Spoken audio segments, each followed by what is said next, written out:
income from the comedy clubs?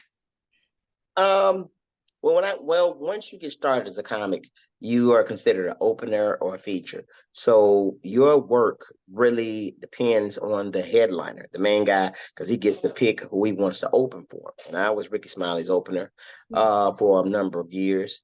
And then other comics saw me like what I was doing. And they would choose me to be an opener or whatever. It was just about relationships. So sometimes it could be good, sometimes it could be bad, and sometimes the money could be consistent, and then you can go through dry spells. Um, but when I got out of college, I was working at this rental car agency. Um, and again, that's another great experience of mine because the my manager, he took a risk on me. His name was Joe Catozzi. Really cool guy. He believed in what I was doing. He saw my dream, my vision, and what he would do, he would let me get the rental cars for the weekend for free Wow. and just go to gigs. You know what I'm saying? And I'm like, wow, I appreciate it. So, you know, um, that was really cool. That was really a wonderful thing for me. It was a huge blessing that somebody would do that for me, and because he took a risk and let me get those cars. But yeah, I would go all over the nation in those rental cars, driving to different shows for what I thought was a lot of money back then, but it was really nothing. But it was the experience, and it was really fun. It was really fun. So I started getting booked so much until I had to eventually quit my job. And to other comics who are watching this interview or any other entertainers, keep your day job as long as you can. Keep it as long as you can. Don't, hey, I'm just gonna stop and start doing this. I'm gonna stop and start doing basket weaving. I'm gonna stop and do it. No, keep that job as long as you can until your schedule doing the comedy or whatever you decide to do starts really interfering in a way to whereas you can't do, you got to choose one or the other. If your comedy or your rap career or your singing gets so demanding and people are really beating down the doors for you, okay, now you know it's time to let it go and step out on faith. But don't you take your ass out there and like, I'm gonna quit my job and start. No, no, no, no, no, no, no. Yeah, So that that was something that I felt like I was smart on because I was really, really afraid to Mhm. leave my job. You know what I'm saying? And then of course, my faith was tested because as soon as I quit my job, I went through a dry spell. I'm like, wow, but I stayed faithful. I stayed grinding. I was humble, and it eventually picked back up, and here I am today, struggling. Wow. No, I'm just kidding. I'm just kidding. Wow. Um, that it's really amazing how people people that you come in contact with are a part of your journey. Right, The ones that see potential in you, the ones that, aren't out here, like you said, people that consider constructive criticism hating. There's a difference between constructive criticism and it's coming from the heart versus like hate. And right, this situation with your, manager, giving you the rental cars for free so that you can go to your gigs, that only shows how much he definitely believed in your right. talent. He saw it in you, maybe before you saw it in yourself. Mm-hmm. But sometimes we have that. Like sometimes, even for me, like there's some things that I may want to go towards doing, and I may not, see it. I don't believe it. So you may have the people that's like that will tell you like, oh, I see this in you, you know, but it takes time for you to find that. But that's really great, how he took that and he did that for you, and it's Mm-hmm. definitely something that you will definitely continue to thank him for, even now. Now, I know you mentioned before that you definitely was a opener for Ricky Smiley, and of course, Uh-huh. everyone knows Ricky Smiley, and you met him, and he was definitely popular at the time. Now, did you and Ricky Smiley go to the same university? No, no, no, no. Ricky went to Alabama State. I went to Stillman College. Both of them are historically Black colleges. Mhm. HBCUs. Whoop, whoop, whoop. Yeah. Yes, I attended Stillman College, and he's from Alabama. He's from Birmingham. I'm from Tuscaloosa, which is like probably 35 minutes away from each other. And of course, I was always a Ricky Smiley fan.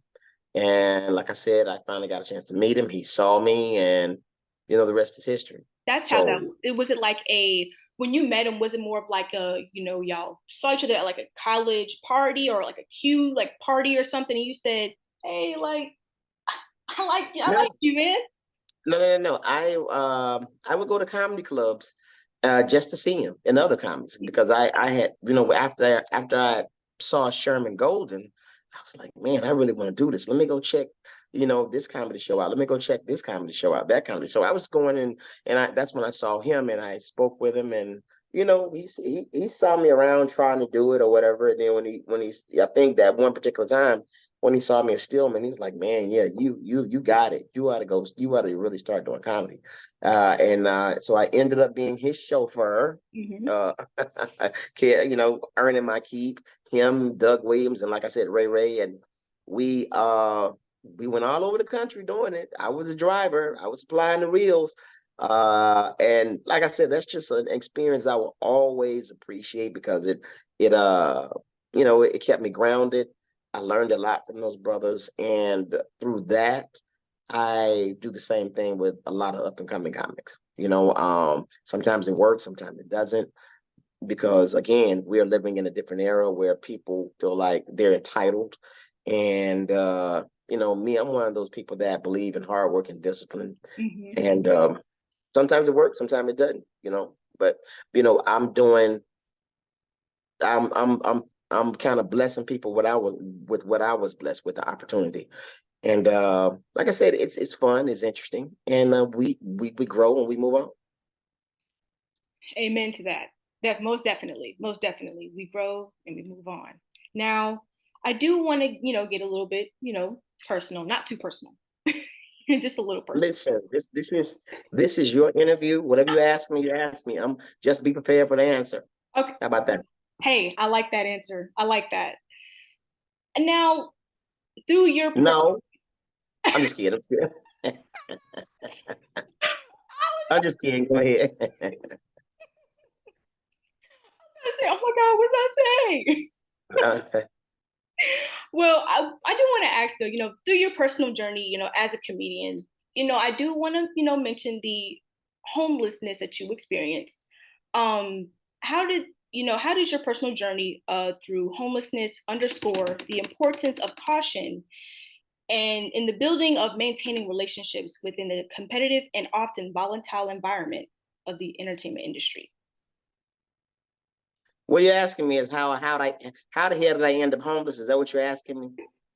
Through big words and phrases and yeah, is that what you want to ask me? Yeah, Ask the question. like yeah, how did we got into that? Like how did we get Well, just say, Steve, how the hell that happened? How the hell you end up homeless? Just say that. Say it. how did you end up homeless, Steve? No, no, no, no, no, no. Steve, how the hell you end up homeless? Steve, how the hell you end up homeless? Again, you remember I told you that uh being an up and coming comic, you work under comics.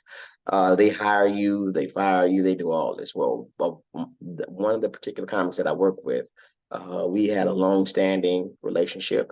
And I don't know what happened. I don't know if it was jealousy, envy. I don't know what it was, but he started kicking me off shows. The thing is, I didn't know. And at that time, I was really rolling, got me a little apartment that, thought I was doing it, one bedroom apartment, thought I was doing it. And working, head held high, cocky. And next thing I know, the guy that I was opening for, you know, he was kicking me off shows, but he was blaming it on the promoter. Mm, And so I let him know, and I was like, man, listen, I don't know what's going on, but every show we do now, I prepare for it and I get kicked off. What's going on? Man, I don't know these promoters, this and this and that. And he blamed it on promoters. So anyway, I as a matter of fact, it was me and my son because yeah, my son's right. mom, we were she had gone back to college, and that year I was out, I took on the responsibilities of our son. So we were like co-parenting like this. It was like, you know, really good. We were really good. So it came to a head, and I ended up getting evicted. I was staying in my car and sometimes at my job. Nobody even knew. You know what I'm saying? I would play it off, and but then one of my ex-girlfriends, I met her, and she she knew my story, and I moved in with her for a couple of weeks or whatever, got myself together, and I recouped. But later on, how I found out was really heart-wrenching. The same promoters that was accused of kicking me off shows, they tried to book me. So me being inquisitive, I'm like, wait a minute, you booking me now, but you kicked me off the show and this and that. And he was like, no, we wanted you on the show. Such and such did. My heart dropped. I was hurt. And, you know, and this person I really, really had so much respect for, had so much admiration, and I didn't know that they were doing it. And other comics were telling me that they would blackball me and say things about me or whatever that wasn't true. And it kind of fell apart. But I recovered from it mentally and emotionally, and moved on, and here I am. So again, this is a business where you don't want to get too close to people. You got your people who you going through the fire with, and they're tested and proven, and you can depend on, and they're your constituents or your homies, so to speak. And honestly, I would say this too. I know I'm putting a lot out there, but it's an absolute blessing. I mean, an absolute blessing. I mean, one of those blessings where God has to touch you on your shoulder and say, son, I'm blessing you right now to find a true friend in this business. I'm going to say it again so you can understand where I'm coming from. It is an absolute blessing that if you find a friend, a real friend in this business, because it's such a competitive business, until people will do any and everything to get to the top. That's just the entertainment business altogether. But people don't know this about the comedy game, because we're supposed to be the ones making you happy and this and that, this and that. But yeah, so I've been blessed in this business to find one or two. I would say that's out of my almost 30 years in the business. And that's unfortunate, but it is what it is. We do have respect for the ones we like, the ones who respect themselves, and admiration and stuff like that. But at the end of the day, hey, how you doing? Good to see you. How's the family? Good, great. All right, see you around next show. And that's it. We'll call each other, check on each other every once in a while, and call each other for shows and different favors and all that. But that's pretty much it. Wow. That's, Don't cry. Don't cry. It's gonna be okay. Be good. just, with you telling, this experience, it really just, that's how people that are celebrities, people that, are even regular people like me, we all go through the same experiences. We go through hardships. We go through people that screw us over. Excuse me. What do you mean, regular people like you? Like I'm not No, paying. wait, you popping. What are you talking about? Regular people like you. You better speak that shit into existence to my regular people like me. You better say, hey, superstars like myself and aspiring great artists like myself or interviewers like myself. You better speak. You better speak it. You ain't regular. If you were regular, I wouldn't be here. Ain't nothing regular about you. Thank you. Mm. I'm trying. I'm trying. I'm putting my faith in God. I'm putting my faith in, of course, my parents are definitely giving me the encouragement. I'm just trying to go through the You way. got great parents. You got good great parents. And tell your mom and dad I said ain't nothing regular about you. You're special. And I look forward to doing another interview with you on your higher platform, because it's coming. Gotta speak it in existence. It's gonna happen. That's, thank you. Thank you, Mr. Thank you. Thank you, Steve. I was gonna say Mr. Right. See, Brown. you almost messed that little lesson up. And then Mr. Thank you, Steve. Thank you. There it is. Thank you. Thank you. There it is, big homie. Big homie. But, with you talking about your experience, we're talking about, you know, a big interviewer like myself, Hmm. who, when they go through people and relationships and how people can really screw you over, it really takes a toll on you. And I know in one interview you did say, I moved on from it, I've learned from it, you know, but I'm not going to hold grudges. That's the one thing that, people in general just have to start doing more, not holding grudges, not being so Mm. upset. Because when you hold grudges, people don't realize you do block your blessings by doing that. You know what the thing is? What you're saying is easier said than done. This is when prayer is supposed to take place. This is when prayer is supposed to take place, and you have to look in the mirror and talk to yourself and talk to God. Do I want to stay here or do I want to move on? And yeah, your pride, your hurt, your ego, sometimes it supersedes what you really need to do. But in time, and having faith and believing that you can get past it, you do. And honestly, when I see the person, does a little sting come back? But I keep it moving. I root for them, and that's all I can do because at the end of the day, I don't want to block my blessings for what's going on in my heart. You know what I'm saying? So you can still have hatefulness, and resentment, and nobody will know, but God is watching, and He ain't giving up that blessing until you clean your heart, you cleanse yourself. And I know comics to today, that same person that did it to me, they literally hate this person, and if they every time you mention his name, they go off. They go off in the tangents. They go like, F him, he ain't this and that, and this and that, and this and that. His whole attitude and demeanor just changes because he has so much hatred built up in him for what the guy did to him. Of course, he did it to him, Right. but at the same time, this particular person, he does not want to let it go. You know what I'm saying? He's not even trying to let it go. So, you know, um, and the person I'm talking about, he's a very, very funny comic, very hilarious, very talented, but he's known for that. He's known for, and it's a going joke in our industry. If you mention this certain person's name, he will go off. Like, it'll ruin his whole day. So I'm just glad that I prayed that off of me, and I can move on, you know. That's that's the type of nirvana I need to start doing, So what you saying? You got some people you want to beat up. Now, how you gonna go to the next level? You beating folks up? Come on now, look at you. You pretty, you're intelligent, you speak well. And do your mama know you want to beat folks up? Come on now. No, no. Who you want to beat up? Your uncle? What do you do? What do you do? Uh-uh. Yeah. So does your dad know? Does your dad know you want to fight people? Does your dad know what he brought into this world? A big boss. You good? You I'm good? good. I'm good. All right. Yeah. Okay. It's just, like we were talking about, the holding grudges and stuff. And when people do stuff to you, you're just like, I never want to see this person ever again. If I see them, I'm not gonna do anything, but I'm gonna cuss in my head or something. Yeah, but if that person see one thing about it, when a person does you wrong and they know that and they did you wrong, and they see you surviving and thriving, that is your payback.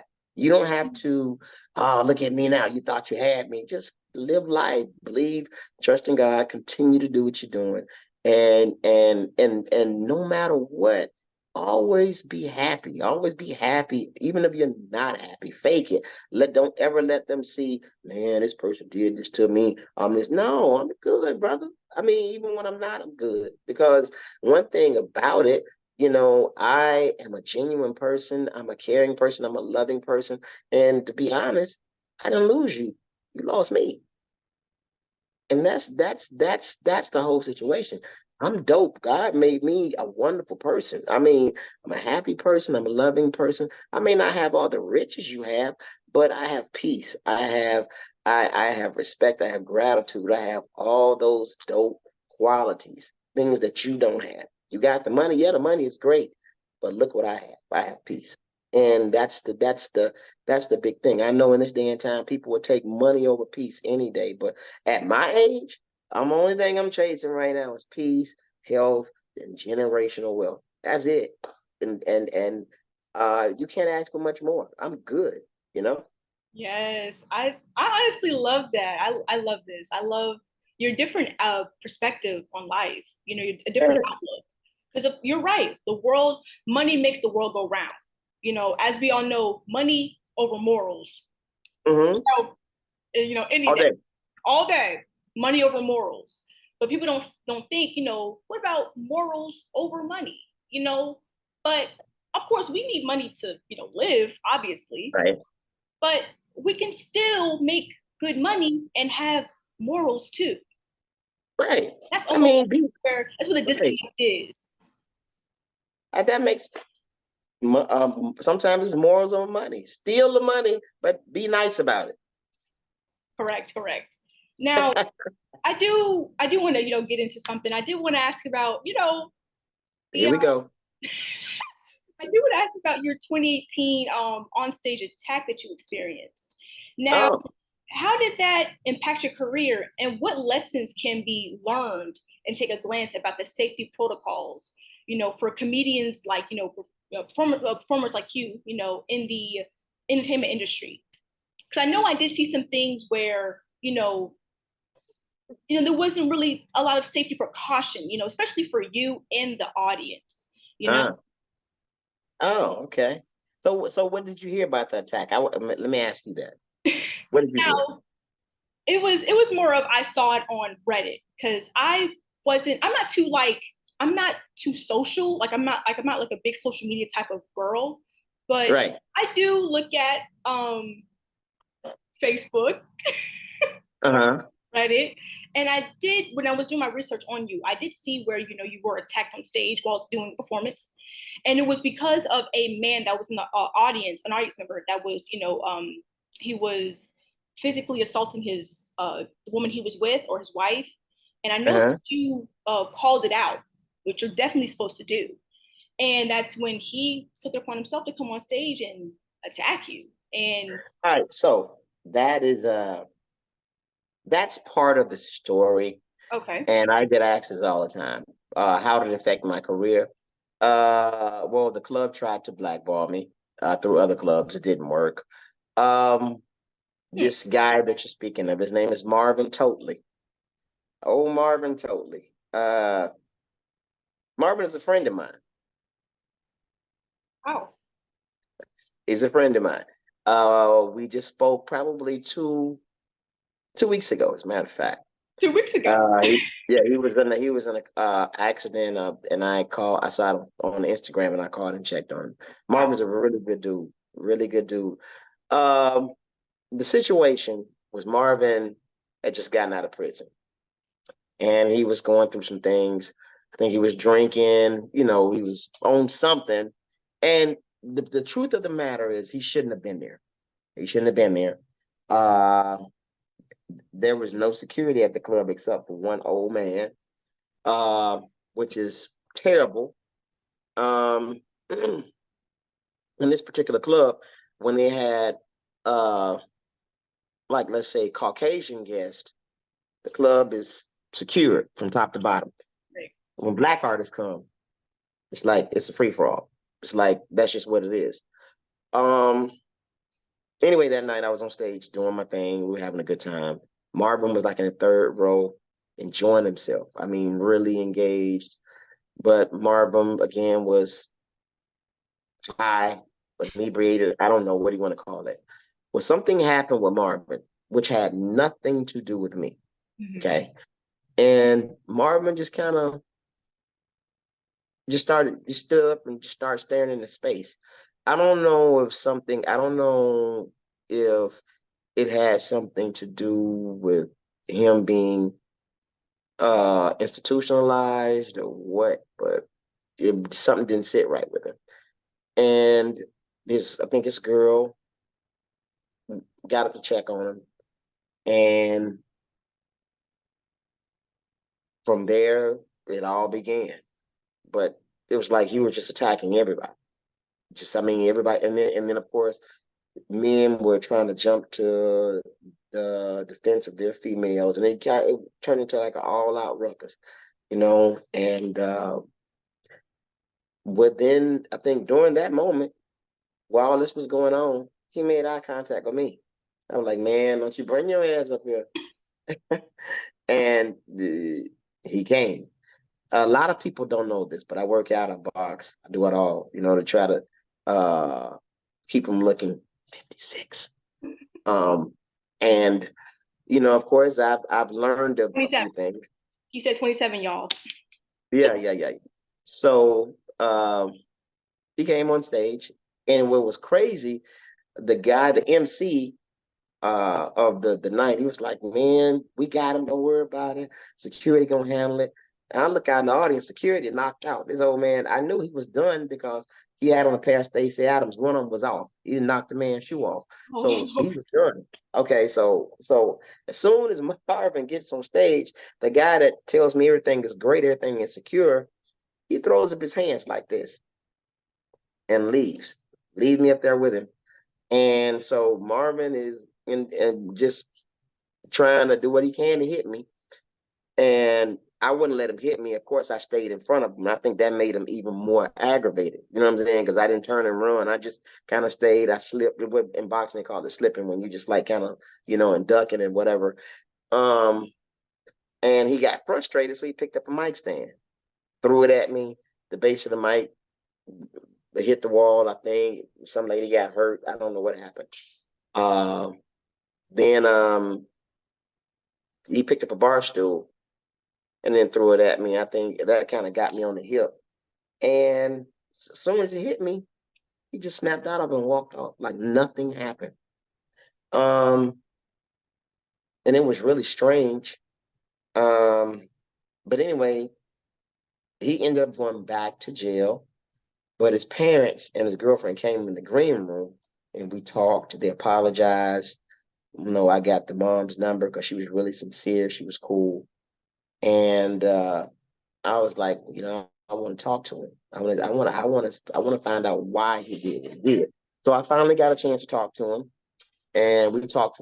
You know, he let me know what was going on with him. He had gone through a really hard time and all this, and honestly, he shouldn't even been there. So, you know, I kept in contact with him, helped him out a little bit, you know, through certain things, and we just kind of became pretty cool. So we keep in contact with each other, and it's been a really cool relationship. He's a really good dude. He's got a girlfriend, got kids, and he's still living in South Carolina doing his thing. And you know, totally forgave him. It was just something he was going through, of course, mixed with the alcohol. I guess he was trying to celebrate or either suppress it, but just a bad decision. He's a really cool dude, and I'll bump for him any day. So, you know, that's where we are. Sometimes you have to look at the underlying issue versus what's really going on. You know what I'm saying? And I just took the time to do that because, like I said, I was brought up to love people and try to be understanding. And you know, I think I wouldn't change it for the world, you know. Now I think when I'm booked to go back to Columbia, South Carolina, we talked about this, we joke about it all the time that, you know, I know people will come out because of that situation. And I would like to do a benefit sparring match in a boxing gym with him. And just raise some money, you know what I'm saying, to make uh something good out of something